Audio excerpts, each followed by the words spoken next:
안녕하세요. 가상관제인 홍해필 변호사입니다. 이번 시간에는 CSV 파일을 알아보겠습니다. CSV 파일은 채권 시부인표를 그 엑셀 파일로 전환하는 걸 말합니다. 아직 자동으로 전환하는 건 없고요. 한글로 시부인표를 집계를 한 거를 법원에서는 이제 선행적으로 이 CSV 파일을 일종의 뭐 엑셀 파일 같습니다. 수식 엑셀 파일을 입력을 해야지 이제 한글 파일도 원본을 입력할 수가 있습니다. 그래서 별도로 이거는 이제 CV인표에 반영을 해야 됩니다. 요령은 이제 거기 전자수정에 나와 있기 때문에 별로 어렵지는 않습니다. 여기다 F를 그대로 써주고요. 채권 신고 접수일을 써줍니다. 요거는 이제 엑셀에 맞게 마지막엔 점 쓰면 안 되죠. 신고 번호는 순서대로 채권 1, 2, 3, 4, 5. 그 다음에 이제 채권자명을 이제 써줍니다. 주식회사가 앞에 있는 것도 있고 뒤에 있는 것도 있고 구분해서 써주고요. 그 다음에 주식회사가 아닌 게 있죠. 중소기업은행 같은 거 그대로 써줍니다. 그 다음에 이제 도로명 주소를 써줍니다. 도로명 주소는 번지수까지만 써주고 무슨 이 동이나 구체적인 장소는 쓰지 않아도 됩니다. 좀 간략하게 돼 있습니다. 그 다음에 이제 채권 원인은 써주죠. 신용카드 이용대금, 신용대여금, 카드 이용대금 이런 식으로 써주고 그다음에 이제 중요한 게 원금 이자 이걸 써줘야 됩니다. 원금하고 이자를 채권 시부인표는 원금 그냥 일반 채권 다 원금하고 이자를 합산한 금액을 쓰게 돼 있는데 여기는 원금하고 이자를 분리해서 채권 시부인표와 달리 채권 시부인표는 요것만 쓰는 거죠. 여기는 원금하고 이자를 구분해서 써야 됩니다. 요건 채권 시부인표에 있는 금액을 그대로 씁니다. 그 다음에 이제 여기 보시면 우선채권 시인액 보통 개인 파산에서 우선채권이 있는 시인액 우선채권을 시인하는 경우는 거의 없다고 보시면 됩니다. 그 다음에 이제 후순위 채권도 시인하는 경우는 드뭅니다. 후순위 채권은 파산 선고 후 이자가 대표적이죠. 돈이 남으면 몰라도 대부분 이제 제로죠.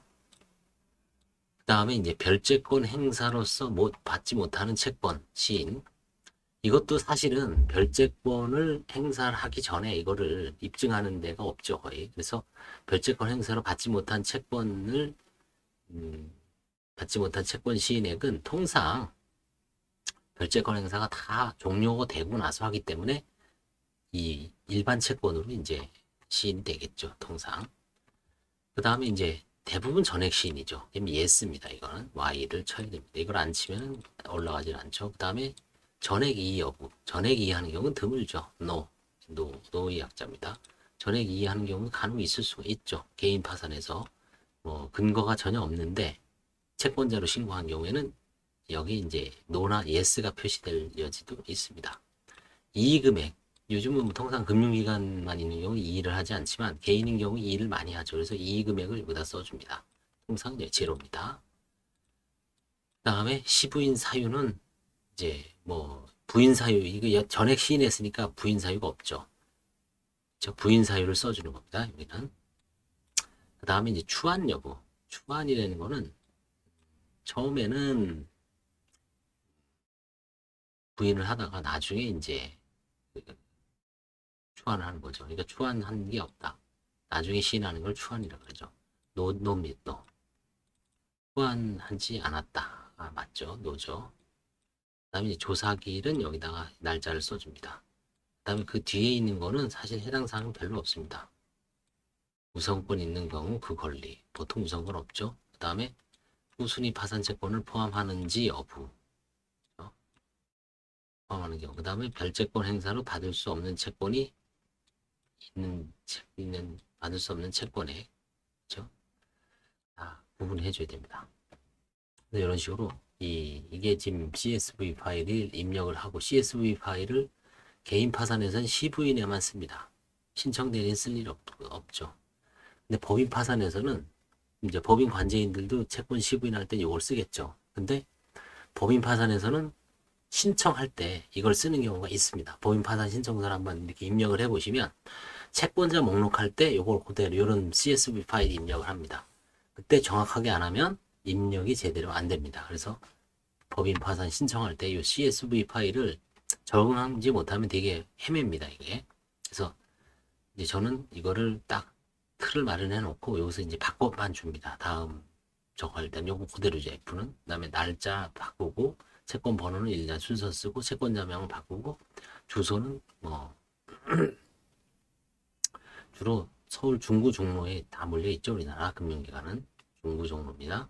가끔 서초구도 있고요. 채권 원인도 이제 그대로 시부인표에 있는 걸 기재합니다. 그래서 이 시부인표가 향후에 아마 제가 보기엔 신청 대리인에서도 이거를 이거 채권자 목록에서 이거를 도입하면은 상당히 괴롭습니다. 법원도. 왜냐하면 채권자 목록은 수시로 바뀌죠. 그럴 때마다 이거를 CSV 파일로 입력한다 그러면 돌아버리죠. 근데 법인은 지금 채권자 목록을 별로 수정하는 경우가 많지는 않죠. 개인은 엄청 많죠.